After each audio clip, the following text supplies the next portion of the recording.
Maintenant, ce que nous allons faire, allez sélectionner le mail ici, le champ de texte email. On va essayer de donner un ID pour le mail. Et vous venez ici, au niveau de code, la section qui est à droite en fait. Au niveau de code ID, on l'appelle email TXT. Email TXT.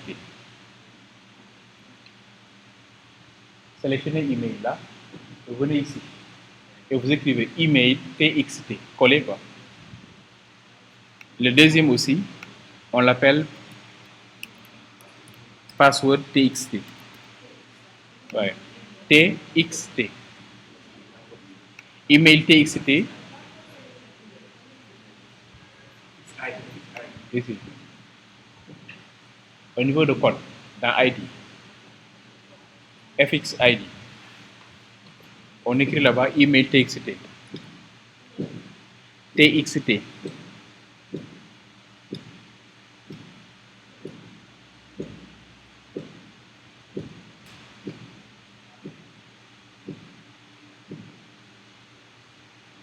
Le deuxième aussi, password TXT.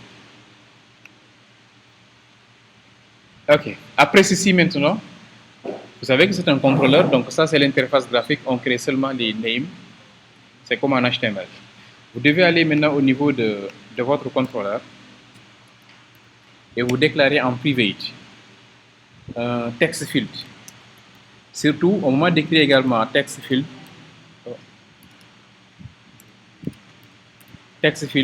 il faut bien sélectionner JavaFX. Et là, c'est email TXT. Une parenthèse. Si vous vous trompez au niveau du mail, l'interface ne marchera plus. Si vous écrivez my email TXT, c'est-à-dire l'email que vous définissez ici, qu'il y ait une différence avec l'email que vous définissez là, l'interface ne va plus marcher. Dès que vous démarrez, il y aura erreur. Voilà. Chaque fois qu'on vous signale comme erreur layout, automatiquement c'est erreur de variable. C'est tout. Le deuxième également, private. Cette fois-ci, c'est un password field.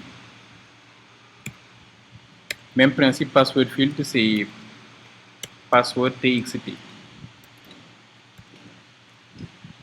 Voilà. Maintenant, ce qui peut amener également des erreurs de compilation aussi, il faut bien vérifier le text field et les password fields sont dans quel paquet, dans quelle bibliothèque. Les bibliothèques de JavaFX commencent toujours par JavaFX, pas autre chose. Si vous voyez ici java.swing ou bien java.awt, il y aura un souci. Parce qu'il n'y aura plus de compatibilité entre. Regardez très bien, ici, j'ai bien javafx.scène.control. Si je viens au niveau de fxml également, ici, quand je vais au niveau de code texte ici, regardez, j'ai bien ça. C'est la même bibliothèque. Que ce soit au niveau du code XML ou bien au niveau du code Java, j'ai la même bibliothèque. Ce qui fait que si je déclare ici un code avec une autre bibliothèque, il y aura un problème de layout, un problème d'interface. Ça ne marchera pas. Maintenant, pour préciser que ceci doit être utilisé dans JavaFX, vous avez deux options. Soit vous n'utilisez plus privé, vous mettez public, ou bien, vous avez vu que même ici, il n'y a plus, ce n'est plus un gris quoi. Cela veut dire quoi? Il arrive à détecter ceci au niveau du fichier FXML. Ou bien, vous n'utilisez pas public, vous laissez toujours en privé, mais dans ce cas, vous ajoutez ceci, arrobase FXML. Là également, ça va marcher. Là également, arrobase FXML. Ça sont des options. Soit vous mettez ici public et vous mettez, dans ce cas, vous laissez ça. Ou bien si c'est en privé, dans ce cas, ajoutez arrobase FXML. Et vous devez mettre de arrobase FXML au niveau de tous les champs. Il ne faut pas le mettre une seule fois et vous dire que ça va se répercuter. Au niveau de chaque privé, ajoutez arrobase FXML. Ou bien, deuxième option, vous mettez public. C'est la même chose. Voilà. Donc, mettez ici arrobase FXML, privé. Surtout, ne vous trompez pas au niveau des variables qui sont déclarées aussi en local. Hein? Si vous voulez, oui, si vous voulez. Voilà. De toute façon.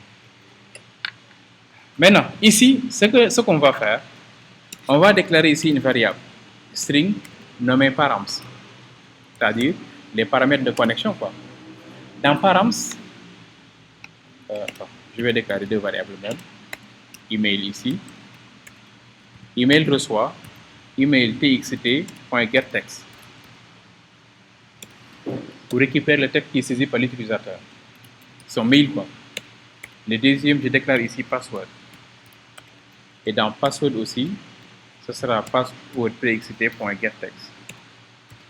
Enfin, dans paramètres maintenant, je vais afficher les mails et le mot de passe de la personne.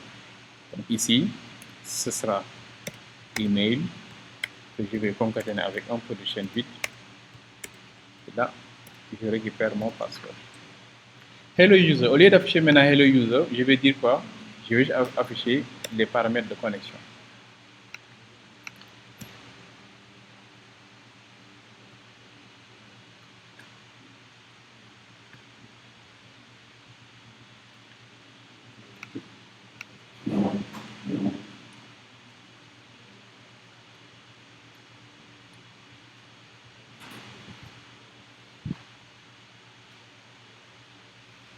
Voilà. Maintenant, si vous testez en principe, dès que vous saisissez un mail et un mot de passe, c'est le mail et le mot de passe saisi qui sera affiché au niveau de l'interface graphique.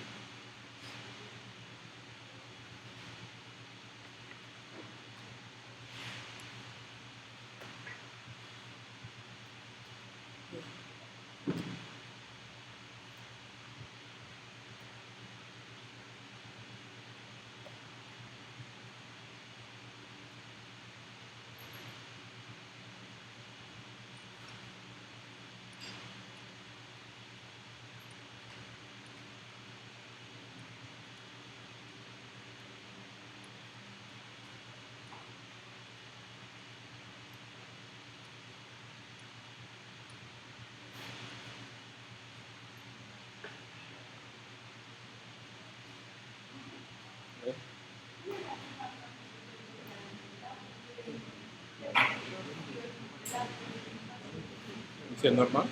Le texte est fait, ça permet seulement de renseigner un texte visible. Le password, c'est un mot de passe. C'est ce qu'on avait déposé au niveau de l'interface graphique. Ok, donc si je teste maintenant,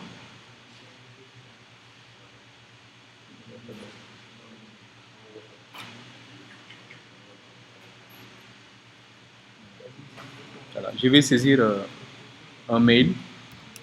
Le mail c'est test.sn et le mot de passe, je vais saisir comme mot de passe passé. Voilà, quand je clique sur le bouton envoyer, voilà, j'ai des informations, ça c'est le mail qui est saisi et là c'est le mot de passe.